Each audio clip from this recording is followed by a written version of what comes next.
Magandang araw po sa inyong lahat. Tuloy po kayo sa ating munting YouTube channel at Facebook channel na Pinoy Techs.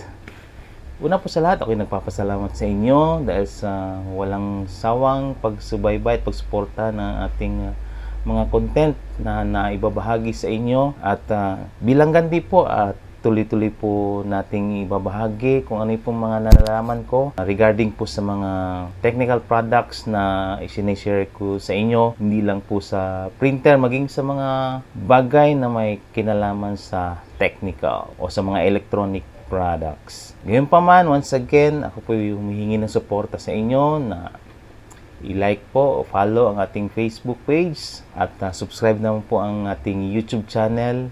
Maraming salamat po. Tara, simulan na natin.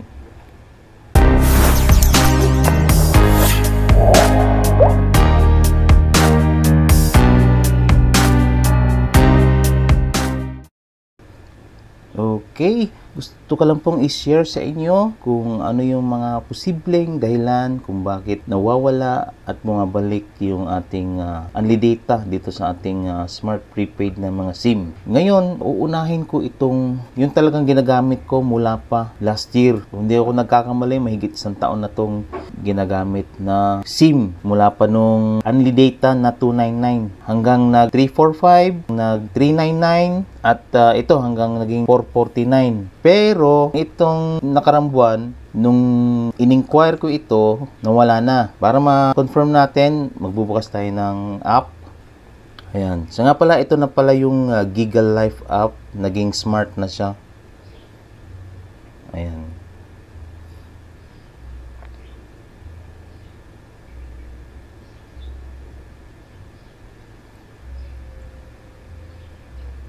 Ayan. So, ito yung SIM na to. Black SIM na ginagamit ko mula noon pa. Andito siya sa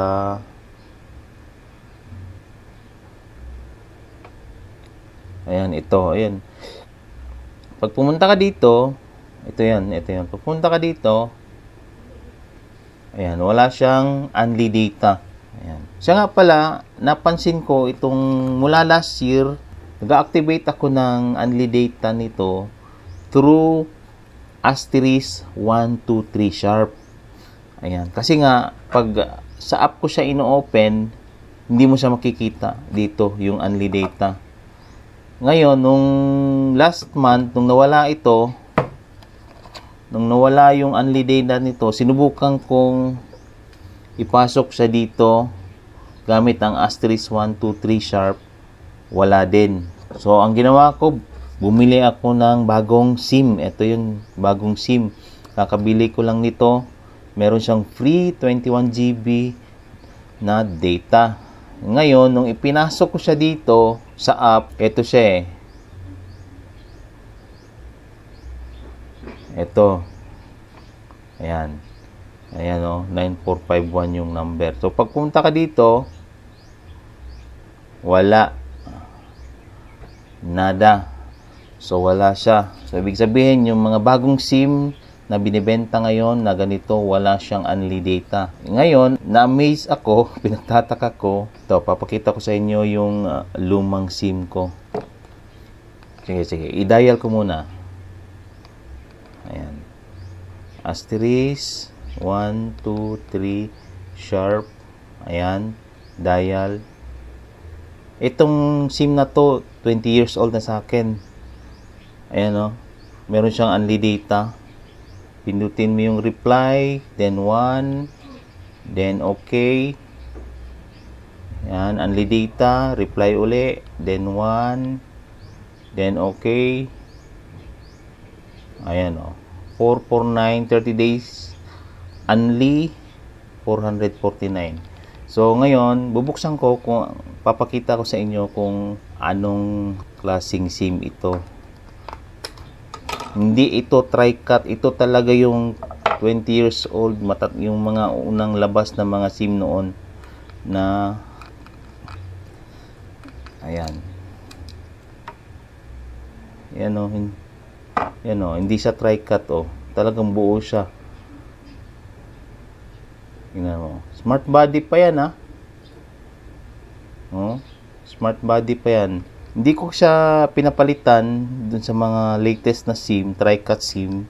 Kasi may mga message dito na year 2000 pa. Kaya kinip ko na lang muna. And then, yun nga, nagtaka ko bakit merong unli data. And then, bihira ko lang naman siya niloloadan. Siguro, ang load ko lang dito is yung regular na 30 pesos.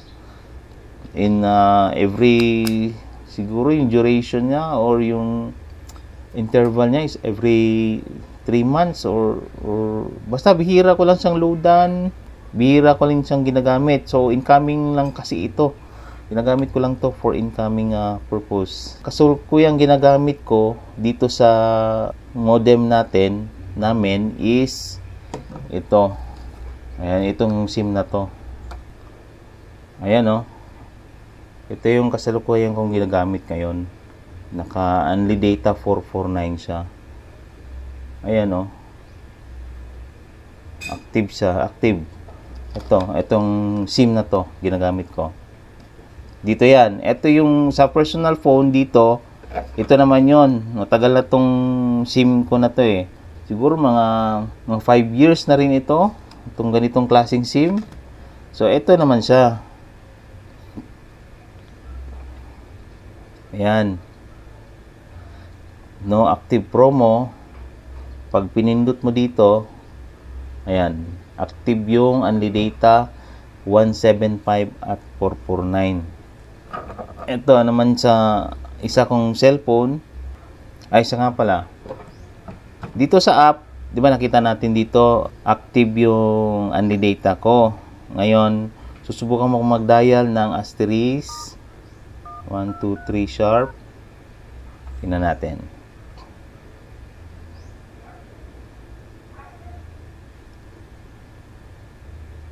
Ayan, di ba? Meron. Ayan, oh, meron, oh. Number 1, unli data. Okay. And then, dito naman, dial tayo. Ayan, asterisk.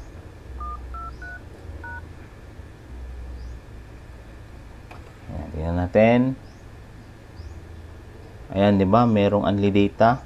So, itong mga SIM na to, matatagal na to, yung mga ganito pa.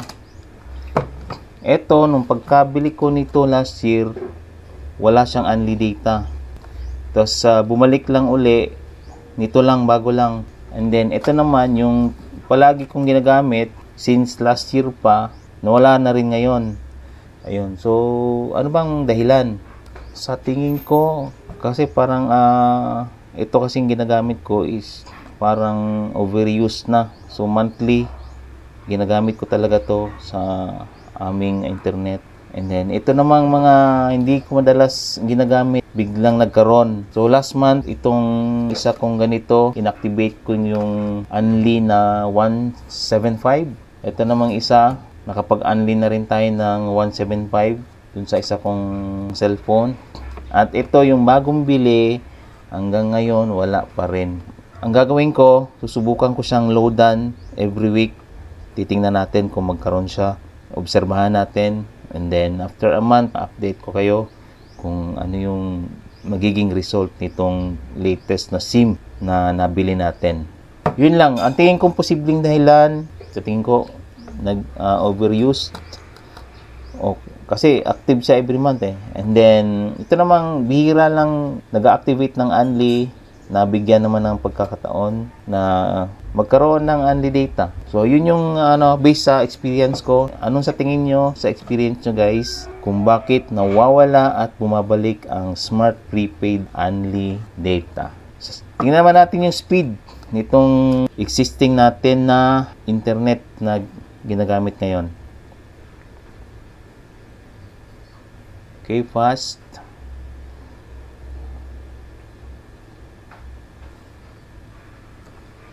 Ayan o.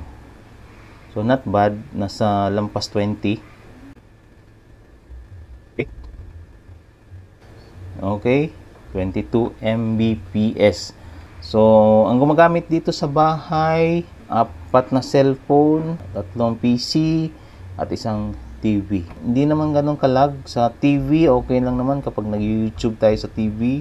Okay, so yun lang po. See you soon in my next video only here on Pinoy Tech Channel.